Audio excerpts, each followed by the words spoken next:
Baik, selamat siang, selamat sore, selamat malam, selamat pagi untuk semua yang menonton ini. Jadi, perkenalkan kami dari kelompok 8 Sistem Operasi dengan nama saya Benedict Raditya Pradipta Ginting. Di kiri saya, Nama saya Anugerah Hamzah Hakim, dan di ujung sana Nama saya Muhammad Abdul Jikri Maulana.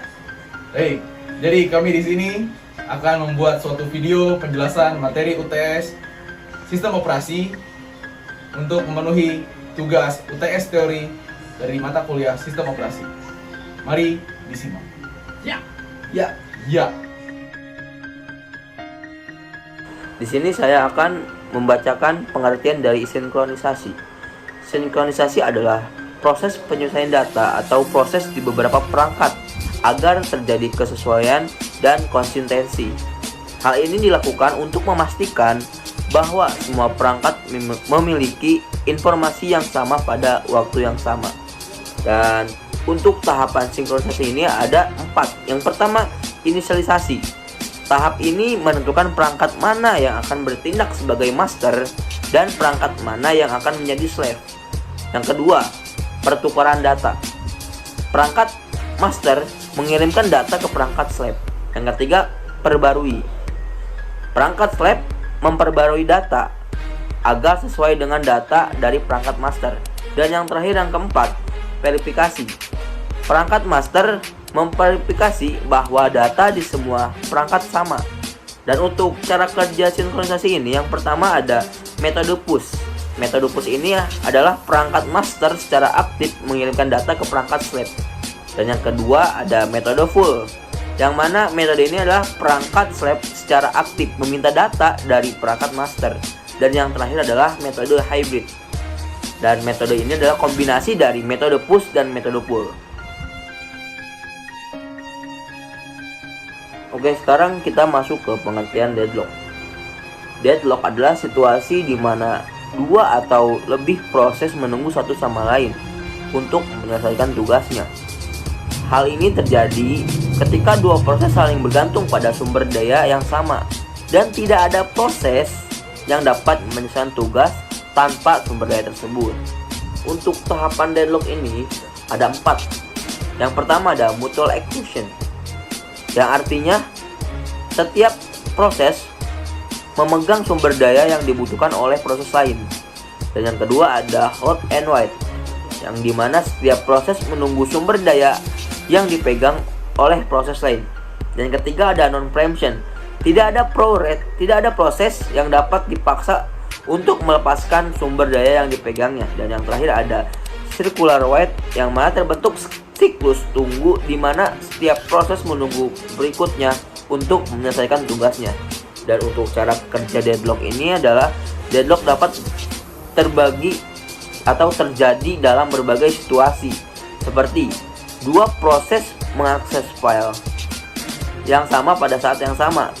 Terus ada dua proses mencoba menggunakan perangkat keras dan sama pada saat yang sama. Dan yang terakhir, dua proses mencoba mengakses database yang sama pada saat yang sama.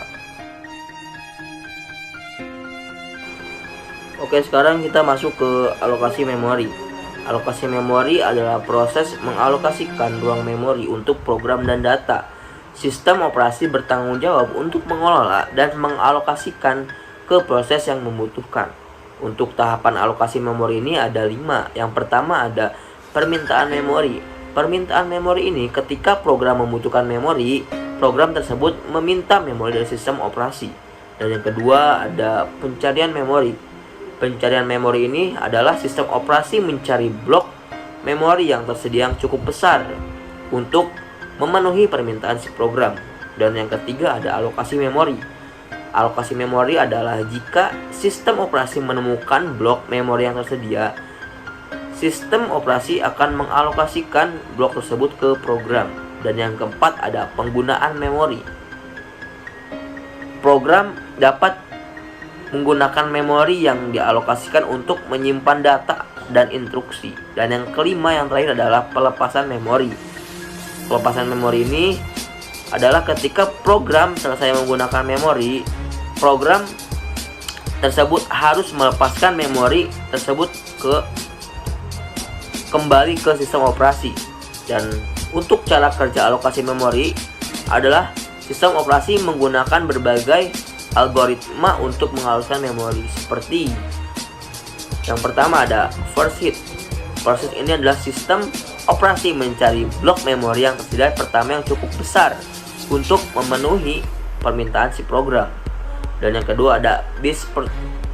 Sistem operasi mencari blok memori yang tersedia yang paling dekat dengan ukuran yang diminta oleh si program. Yang terakhir ada worst fit, yang mana worst fit ini adalah sistem operasi mencari blok memori yang tersedia yang paling besar. Baik, selanjutnya adalah pengalokasian contiguous, di mana pengalokasian contiguous itu adalah suatu metode alokasi memori di mana memori dialokasikan dalam blok yang berdekatan. Ini berarti bahwa semua data yang terkait dengan proses disimpan dalam lokasi memori yang berdekatan. Oke. Ada beberapa tahapan dalam pengalokasian contiguous ini. Ada 5 tahapan. Yang pertama adalah permintaan memori. Jadi ketika program yang membutuhkan memori, program tersebut meminta memori dari sistem operasinya. Lalu selanjutnya adalah pencarian dari memorinya. Jadi sistem operasi mencari blok memori yang tersedia pertama yang cukup besar untuk memenuhi permintaan program. Jadi si sistem operasinya itu mencari kira-kira blok memori mana nih yang cukup untuk permintaan kita tadi. Lalu yang ketiga adalah alokasi memori. Nanti setelah si sistem operasinya menemukan blok yang tersedia, jadi setelah dia sudah memutuskan, oh ini blok ini cukup, sistem operasinya akan mengalokasikan blok tersebut ke dalam program. Nah, yang keempat adalah penggunaan memori. Program dapat menggunakan memori yang dilokasikan untuk menyimpan data dan instruksi. Lalu yang kelima adalah pelepasan memori. Ketika programnya selesai menggunakan memori, program tersebut harus melepaskan memori tersebut kembali ke sistem operasi. Lalu ada cara kerjanya, di mana cara kerjanya itu pengalokasian contiguous menggunakan algoritma first fit atau mengalokasikan memori. Algoritma first fit ini mencari blok memori yang tersedia pertama yang cukup besar untuk memenuhi permintaan program. Jadi dia mencari dulu kira-kira blok mana yang cukup. Nah, kalau misalnya dia sudah menemukan blok yang cukup, dia tidak mencari blok lain, jadi langsung digunakan blok yang cukup itu. Nah, keuntungan pengalokasian contiguous ini yang pertama, akses memori lebih cepat karena data yang berdekatan disimpan dalam lokasi memori yang berdekatan. Karena tadi itu ya, karena first fit itu metode first fit, jadi blok pertama yang mencukupi akan langsung. Lalu yang kedua, keuntungannya adalah fragmentasi memori lebih sedikit karena memori dialokasikan pada blok yang berdekatan. Tapi ada juga kekurangannya dari pengalokasian contiguous. Yang pertama, memboroskan memori karena blok memori yang dialokasikan mungkin tidak sepenuhnya digunakan. Lalu yang kedua, sulit untuk menemukan blok memori yang tersedia yang cukup besar untuk memenuhi permintaan program yang besar. Jadi karena memang bloknya ini kan tadi kan mencari yang mana yang cukup untuk permintaan kita kan. Nah, jadi kalau misalnya permintaannya cukup besar, itu sulit untuk si sistem operasinya untuk mencari kira-kira mana yang bisa memenuhi permintaan kita gitu. Karena ada pengalokasian yang contiguous, berarti ada juga pengalokasian yang non-contiguous. Di mana pengalokasian yang non-contiguous itu metode alokasi memorinya dialokasikan dalam blok yang tidak berdekatan. Ini berarti bahwa data yang terkait dengan proses dapat disimpan di lokasi memori yang berbeda. Jadi kalau yang tadi kan metode first fit, jadi yang mana yang mencukupi permintaan kita itu bakal langsung dipilih gitu. Jadi semuanya itu bakal berdekatan. Tapi dalam non-contiguous ini tidak begitu. Jadi bisa memorinya itu dialokasikan ke blok yang tidak berdekatan. Jadi bisa jadi data-data itu disimpan dalam lokasi memori yang berbeda-beda. Tahapannya sama sebenarnya. Pertama dari permintaan memori. Jadi ketika program membutuhkan memori, programnya kan meminta ke sistem operasi, meminta memori ke sistem operasi. Lalu di pencarian memorinya, sistem operasi mencari blok memori yang tersedia yang cukup besar untuk memenuhi permintaan program. Itu sama seperti yang tadi di sebelumnya ya. Lalu alokasi memorinya, jika sistem operasi menemukan blok yang tersedia, sistem operasi akan mengalokasikan blok tersebut ke dalam program. Penggunaan memori juga sama, program dapat menggunakan memori yang dialokasikan untuk menyimpan data dan instruksi. Lalu pelepasan memori, ketika program selesai menggunakan memori, program tersebut harus melepaskan memori tersebut kembali ke dalam sistem operasi gitu. Sebenarnya sama ya, kalau dari tahapan-tahapannya dari yang contiguous maupun yang non-contiguous. Nah, cara kerjanya, pengalokasian yang non-contiguous menggunakan algoritma best fit atau worst fit untuk mengalokasikan memori. Algoritma best fit mencari blok memori yang tersedia yang paling dekat dengan ukuran yang diminta program. Sedangkan algoritma worst fit mencari blok memori yang tersedia yang paling besar. Nah, kalau yang tadi kan cuma first fit aja. Pokoknya kita cek satu-satu yang mana yang paling pertama mencukupi permintaan kita akan langsung dialokasikan lah itu. Tapi kalau yang ini algoritmanya mencari sesuai dengan best fit ataupun worst fit. Kalau dia best fit berarti dia mencari yang paling dekat dengan ukuran yang diminta program. Kalau dia worst fit dia mencari blok memori yang tersedia yang paling besar. Jadi kalau misalnya menggunakan best fit itu berarti dia nyari yang paling dekat tapi yang bisa mencukupi. Kalau yang worst fit dia mencari pokoknya dari semua alokasi memori itu yang mana yang paling besar gitu, yang mana yang paling bisa mencukupi dan banyak sisanya berarti yang paling besar gitu ya. Nah, di sini juga ada keuntungan dan kekurangannya, di mana kekurangan dari pengalokasian non-contiguous itu yang pertama lebih efisien dalam penggunaan memori karena blok memori yang dialokasikan dapat digunakan sepenuhnya. Dan yang kedua, lebih mudah untuk menemukan blok memori yang tersedia yang cukup besar untuk memenuhi permintaan program yang besar. Itu karena tadi itu di cara kerjanya yang menggunakan best fit dan worst fit. Dia mencari mana yang paling dekat dan yang mencukupi atau mencari yang paling besar memorinya. Dan yang kedua ada kekurangannya. Yang pertama, akses memorinya lebih lambat karena data yang berdekatan disimpan di lokasi memori yang berbeda. Karena yang non-contiguous ini kan membisakan ya, menyanggupkan si sistem operasi untuk menyimpan data-data ke memori yang berbeda-beda. Itu membuat akses memorinya lebih lama gitu karena memang harus dicek per alokasi memorinya kan. Nah, yang kedua fragmentasi memori lebih banyak karena memori dialokasikan dalam blok yang tidak berdekatan. Oke, selanjutnya yaitu ada virtual memory, dan pengertian dari virtual memory itu adalah teknik manajemen memori yang memungkinkan program komputer untuk menggunakan memori lebih banyak daripada yang tersedia secara fisik.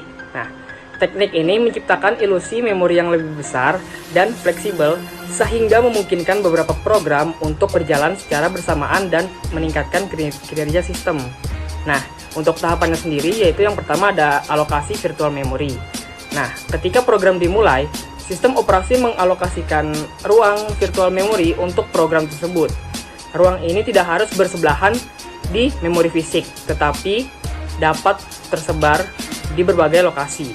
Nah, yang kedua, yaitu ada penerjemah alamat. Nah, saat program mengakses alamat virtual memory, sistem operasi menerjemahkannya ke alamat memori fisik yang sebenarnya. Proses ini dilakukan oleh unit manajemen memori atau MMU yang terdapat di CPU atau Central Processing Unit. Nah, yang ketiga itu ada paging. Nah, jika alamat virtual memory tidak ada di memori fisik, sistem operasi akan memindahkan halaman data dari virtual memory ke memori fisik. Halaman adalah blok data kecil yang merupakan bagian dari virtual memory. Nah, yang keempat yaitu ada swapping. Nah, jika memori fisik tidak cukup untuk semua halaman data yang diperlukan, sistem operasi dapat memindahkan halaman yang tidak digunakan ke penyimpanan sekunder. Nah, misalnya itu ke hard disk. Hal ini disebut swapping. Nah, untuk cara kerja dari virtual memory itu yaitu bekerja dengan menggunakan tabel halaman yang merupakan struktur data yang menyimpan alamat virtual memory dan alamat memori fisik yang sesuai. Ketika program mengakses alamat virtual memory, MMU mencari alamat tersebut di tabel halaman. Jika alamat ditemukan, MMU menerjemahkannya ke alamat memori fisik dan memungkinkan program untuk mengakses data. Jika alamat tidak ditemukan, terjadi page fault dan sistem operasi harus memindahkan halaman data yang diperlukan ke memori fisik. Nah, selanjutnya yaitu ada keuntungan virtual memory. Yang pertama, memungkinkan multitasking. Nah, virtual memory itu memungkinkan beberapa program untuk berjalan secara bersamaan dengan membagi memori fisik di antara mereka. Yang kedua itu yang pastinya meningkatkan kinerja. virtual memory dapat meningkatkan kinerja dengan memungkinkan program untuk mengakses data yang lebih besar daripada yang tersedia di memori fisik. Yang ketiga itu mempermudah pemrograman. Nah, virtual memory itu juga memungkinkan programmer untuk menulis program tanpa harus khawatir tentang keterbatasan memori fisik. Nah, kekurangan virtual memory itu, yang pertama itu ada kompleksitas. Virtual memory adalah sistem yang kompleks dan dapat menyebabkan masalah kinerja jika tidak diimplementasikan dengan benar. Nah, yang kedua itu ada overhead. Nah, penerjemahan alamat dan paging data dapat menyebabkan overhead kinerja dari si virtual memory tersebut. Yang terakhir, ada sistem input-output. Nah, pengertian dari sistem input-output adalah bagian dari komputer yang memungkinkan pengguna untuk berkomunikasi dengan komputer dan komputer untuk berkomunikasi dengan dunia luar. Nah, sistem input-output ini terdiri dari perangkat keras atau yang disebut hardware dan perangkat lunak yang sering kita sebut software yang bekerja sama untuk menerima data dari pengguna, memproses data tersebut, dan menghasilkan output yang dapat dihasilkan dan dilihat atau didengar oleh pengguna. Nah, contoh dari hardware input-output itu apa saja sih? Yang pertama untuk perangkat keras atau hardware dari input itu contohnya ada keyboard, mouse, scanner, webcam, mikrofon, seperti stick joystick yang kita mainin, dan touchscreen. Nah, untuk hardware dari output itu contohnya yaitu ada monitor, printer, speaker, projector, dan headphone. Nah, selanjutnya itu ada contoh dari software input-output. Nah, yang pertama pasti ada driver perangkat. Nah, perangkat lunak yang memungkinkan sistem operasi untuk berkomunikasi dengan perangkat keras input-output. Nah, dan yang kedua ada sistem operasi, itu mengelola perangkat input-output dan menyediakan interface untuk pengguna yang dapat berinteraksi dengan perangkat tersebut. Yang ketiga yang pastinya ada aplikasi, yaitu perangkat lunak yang menggunakan perangkat input-output untuk menerima data dan menghasilkan output. Nah, tahapan dari sistem input-output itu apa saja sih? Yang pertama ada input, yaitu pengguna memasukkan data ke komputer melalui perangkat input. Dan kedua adalah proses. Nah, data itu diproses oleh CPU dan memori. Dan yang ketiga itu output. Hasil proses ditampilkan kepada pengguna melalui perangkat output. Dan cara bekerjanya itu yang pertama perangkat input. Ketika pengguna memasukkan data melalui perangkat input, data tersebut diubah menjadi sinyal elektronik. Dan yang kedua ada driver perangkat. Nah, driver perangkat itu menerjemahkan sinyal elektronik menjadi format yang dapat dipahami oleh sistem operasi. Dan yang ketiga ada sistem operasi, yaitu sistem operasi menyimpan data di memori dan mengarahkannya ke aplikasi yang sesuai. Dan yang keempat ada aplikasi, yaitu aplikasi itu memproses data dan menghasilkan output. Dan yang kelima itu driver perangkat, yaitu driver perangkat menerjemahkan output dari aplikasi menjadi sinyal elektronik. Yang keenam ada perangkat output. Perangkat output mengubah sinyal elektronik menjadi bentuk yang dapat dilihat atau didengar oleh pengguna. Baik, mungkin cukup sekian penjelasan kami mengenai materi-materi soal teori UTS sistem operasi ini. Semoga ilmu-ilmu yang sudah kami coba untuk jelaskan bisa bermanfaat untuk semua yang menonton. Kalau begitu, nama saya Benedik. Nama saya Damar. Nama saya Abda. Kami bertiga bertiga pamit undur undur diri.